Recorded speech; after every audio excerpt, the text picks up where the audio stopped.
mahasiswa yang kami cintai dimanapun berada. Kali ini kita kembali lagi ketemu dengan visi untuk Indonesia. Visi untuk Indonesia itu apa? Vita dan Siti. Oke, Vita dan Siti untuk Indonesia. Karena kita concern dengan mata kuliah yang bergerak di bidang ketatanegaraan, di bidang konstitusi. Ya, betul. Dan kami rindu meskipun hal yang sangat sederhana, hal yang sangat ringan yang akan kita sampaikan, tetapi setidaknya warga masyarakat mengetahui bahwa hukum tata negara itu sangat penting di Indonesia. Oke, Bu Siti, kali ini kita akan bahas tentang konstitusi tentunya. Nah, kita masuk kepada visi konstitusi. Nah, berbicara tentang konstitusi ini, banyak orang yang dengar konstitusi, apa sih sebenarnya pengertian dari konstitusi itu sendiri? Ya, terima kasih Bu Vita atas waktunya. Jadi memang istilah-istilah konstitusi ini terutama mengemuka pasca reformasi ya. Sesungguhnya konstitusi itu apa sih? Sebetulnya ya undang-undang dasar. Cuman setelah amandemen kemudian kemudian dikenal dengan istilah atau dengan sebutan-sebutan konstitusi ya. Terutama kemudian semakin banyak didengar di telinga itu istilah konstitusi, kemudian lahirlah Mahkamah Konstitusi ya. Kemudian ketika berperkara ke Mahkamah Konstitusi ada hal-hal yang tidak atau inkonstitusional seperti itu dan sebagainya, itu akhirnya muncul istilah-istilah itu ya. Tapi sesungguhnya konstitusi itu sendiri adalah undang-undang dasar ya. Jadi konstitusi itu sendiri hanya mengatur tentang organisasi pemerintahan, tentang kelembagaan negara, tentang hak-hak warga negara ya.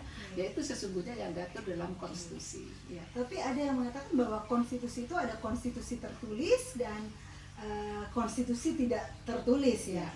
Betul Bu Vita ya. Jadi kalau kita melihat khususnya di negara kita, memang konstitusi kita ini adalah konstitusi yang tertulis, Undang-Undang Dasar 45, namun secara prakteknya juga ada konstitusi yang tidak tertulis yang kita kenal dengan konvensi ya. Konvensi namanya. Oke, konvensi. Jadi konvensi itu adalah bentuk konstitusi yang tidak tertulis. Apa itu? Yaitu bentuk penyelenggaraan negara ya, yang secara terus-menerus berlaku diberlakukan di negara kita ya, diberlakukan di negara kita walaupun itu tidak tertulis. Misalkan pidato presiden setiap tanggal 16 itu dia melakukan pidato. Nah, itu tidak diatur dalam undang-undang dasar atau dalam konstitusi, tapi setiap tahun presiden menyampaikan itu, dan banyak sekali ada beberapa konvensi itu ya. Misalkan dulu ketika akan melakukan perjanjian internasional, misalkan itu dulu juga tidak ada, namun sekarang sudah diatur dalam konstitusi. Ya. Jadi seperti kebiasaan jadi adat yang kemudian sudah melembaga. Ya, yang sudah melembaga di negara kita dan menjadi diberlakukan setiap tahun, setiap kegiatan di negara kita, walaupun itu tidak tercantum dalam konstitusi itu sendiri. Mungkin kebiasaan-kebiasaan itu sama dengan di Inggris, mungkin konstitusinya tidak tertulis ya, kemudian mereka menjadi kebiasaan, tetapi kita lebih ke spesifik bahwa konstitusi kita itu tertulis dan tidak tertulis. Tidak tertulis. Kalau tadi Bu Siti katakan bahwa konstitusi itu ada juga konvensi, itu ada konvensi internasional. Mungkin saya membayangkan begini, kalau presiden itu atau tamu negara, presiden itu berkunjung ke suatu negara, itu kan kita selalu lihat dari pesawat itu ada karpet merah. Nggak mungkin ya presiden misalnya dia partainya warna biru, kemudian lagi, oke, saya nggak mau karpet merah, saya mau pakai karpet warna biru aja, tapi itu sudah terbiasa ya, sudah menjadi konvensi internasional, misalnya presiden Amerika atau presiden apa tetap karpet merah ya kelihatannya ya. Jadi ini konvensi. Oke, kita kembali aja ke konstitusi tertulis, yaitu Undang-Undang Dasar ya. Di Indonesia konstitusi tertulis kita adalah Undang-Undang Dasar 1945 dan pasca reformasi namanya Undang-Undang Dasar NRI, Negara Republik Indonesia. Negara NKRI malah ya, ada yang sering menyebut NRI ya. NRI ya. Oke, konstitusi Undang-Undang Dasar Negara Republik Indonesia. Oh iya, saya teringat dengan itu setelah perubahan setelah amandemen. Saya teringat dengan ketika kita menulis disertasi, karena fokus kita adalah tata negara, kemudian kita punya Prof. Isro ya, Prof. Isro di Universitas Brawijaya. Kalau kita hanya menuliskan Undang-Undang Dasar 1945 itu dimarahin, harus Undang-Undang Dasar 1945 NR. Undang-Undang Dasar NRI 1945. Jadi cara penulisannya harus seperti itu ya. Oke, berarti sangat penting. Tapi ada satu lagi terakhir pertanyaan.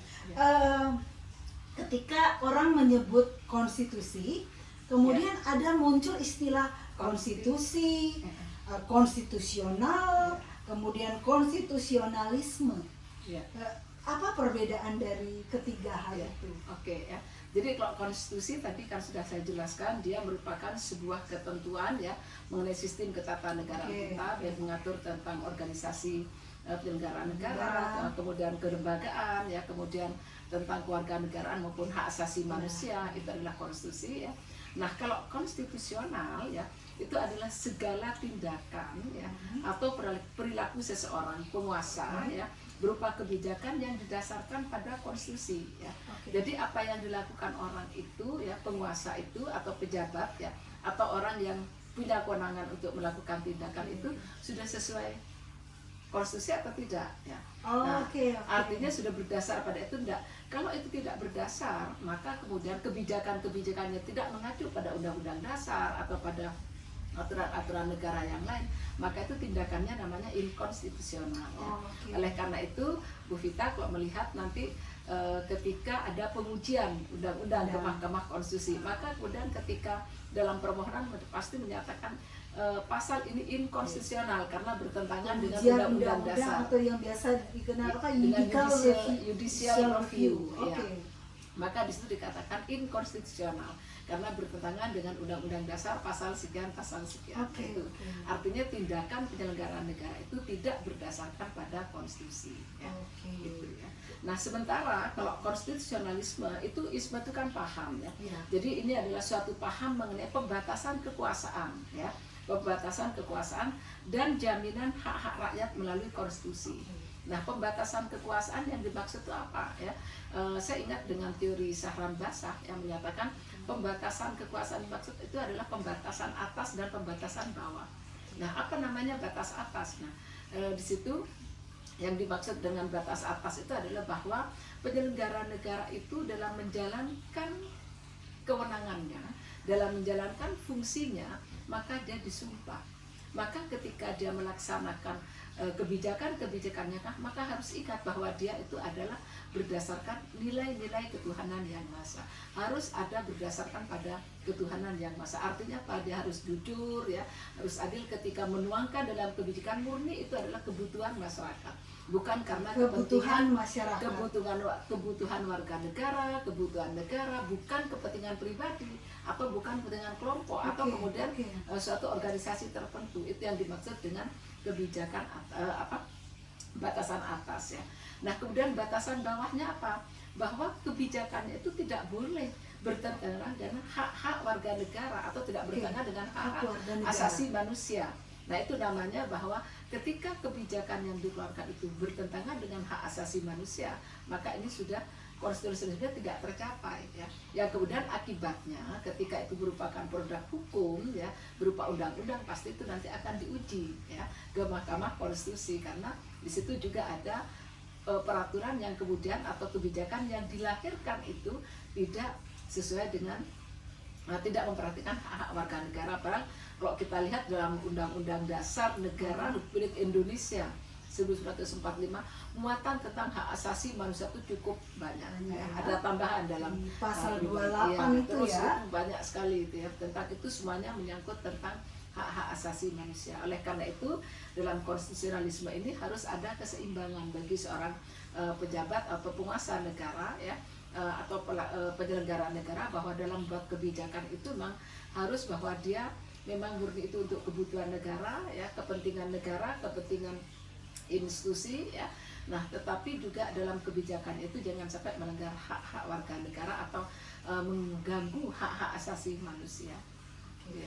Jadi ada satu yang saya garis bawahi di sini bahwa konstitusi itu sangat penting. Kemudian di dalamnya selain mengatur asas-asas negara kita, bentuk negara kita, lembaga-lembaga negara pelaksanaannya seperti apa, tapi yang terpenting adalah hak-hak warga negara ada di situ, sehingga disitulah hadirnya Mahkamah Konstitusi untuk membela the guardian constitution, sebagai the guardian constitution. Jadi hak-hak warga negara itu sangat dilindungi. Jadi kalau kita ingin lihat hak-hak kita sebagai warga negara, kita bisa lihat di Undang-Undang Dasar Republik Indonesia 1945 yang disingkat UUD NRI 1945. Itu artinya adalah konstitusi pasca perubahan. Jadi kalau pingin kita hidup bernegara itu semakin baik, bagaimana itu menjadi living heart di dalam hati kita dan dalam pelaksanaan, kita harus baca Undang-Undang Dasar 45. Mungkin kalau para mahasiswa yang menempuh mata kuliah Hukum Tata Negara, wajib pertama-tama punya Undang-Undang Dasar NRI 1945 maupun sebelum perubahan ya. Jadi itu sangat penting. Demikian pula dalam kita berkehidupan bernegara, sehingga sebelum kita masuk ke undang-undang yang lain, kita harus tahu yang utama itu adalah Undang-Undang Dasar 1945 ya. Oke. Nanti ke depan kita akan lebih banyak lagi belajar apa lagi akan tentang konstitusi. Kita akan bicara mungkin konstitusi di beberapa negara.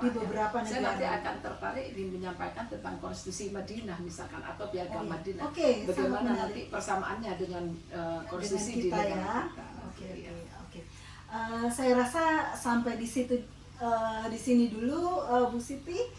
Terima kasih ya untuk penjelasannya. Semoga ini bisa berguna, hal yang sederhana dan ringan yang kita sampaikan ini bisa berguna untuk kita hidup bernegara. Salam Pancasila, salam konstitusi, visi untuk Indonesia.